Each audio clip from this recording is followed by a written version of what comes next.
ഒന്നാമത്തെ കാര്യം തിരക്കഥ ഉണ്ടാവണം, സ്ത്രീ കഥാപാത്രങ്ങൾ ഉണ്ടാവണം. അപ്പം എന്നാൽ അതൊരു വലിയ ഫാക്റ്റാണ്. ഇപ്പം കുറച്ച് പണ്ടത്തെ സിനിമകൾ പക്ഷെ എന്നാൽ ഇപ്പോൾ ഉണ്ടാകുന്നുണ്ട്. പക്ഷെ അത് നമ്മളിലോട്ട് എത്തണം. അത് എന്തോ ഒരു സാധനം എവിടെയോ കിട്ടാനുണ്ടെന്ന് തോന്നുന്നു. സത്യം.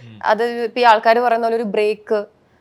അപ്പം നമ്മൾ ഷോൾഡർ ചെയ്യുന്ന ഇപ്പം എന്നെ സംബന്ധിച്ച് ഞാൻ അറിയിപ്പ് ഞാൻ ഷോൾഡർ ചെയ്തൊരു മൂവിയാണ്. തമാശയൊന്നും ഞാൻ വിനയ് ഫോർട്ട് ഷോൾഡർ ചെയ്തൊരു മൂവിയാണ്. അപ്പം എന്നെ സംബന്ധിച്ചിട്ട് എനിക്ക് കിട്ടിയ അഭിപ്രായങ്ങൾ വെച്ചിട്ട് അത് ഞാൻ സക്സസ് ആയിട്ടാണ് തോന്നുന്നത്, ആ ഒരു അറിയിപ്പ് മുഴുനീള ക്യാരക്ടർ. അപ്പം അതുപോലെ തന്നെ കുറച്ചും കൂടി കച്ചവട സാധ്യതയുള്ള കൊമേഴ്ഷ്യലി വാല്യൂ ഉള്ള ഒരു മൂവി ഷോൾഡർ ചെയ്യണമെന്നും എനിക്ക് ആഗ്രഹമുണ്ട്. പക്ഷെ അതിലോട്ട് എങ്ങനെ എത്തുന്നത് എന്ന് എനിക്കറിയില്ല. കാരണം നമ്മൾ ചെയ്യുന്ന കഥാപാത്രങ്ങളെ വെച്ചിട്ടാണ് ചിലപ്പോൾ ആൾക്കാർ ജഡ്ജ് ചെയ്യുക. ഇപ്പം ഞാൻ ഇപ്പോൾ ഒരു ഓഡീഷൻ കൊടുക്കാൻ ഞാൻ ഇപ്പോഴും റെഡി ആയിട്ടുള്ള ആളാണ്. ഒരു ക്യാരക്ടർ ഒരു ഇതുണ്ടെങ്കിൽ എനിക്ക് ഓഡീഷൻ ചെയ്തിട്ട് കിട്ടിയാൽ മതി.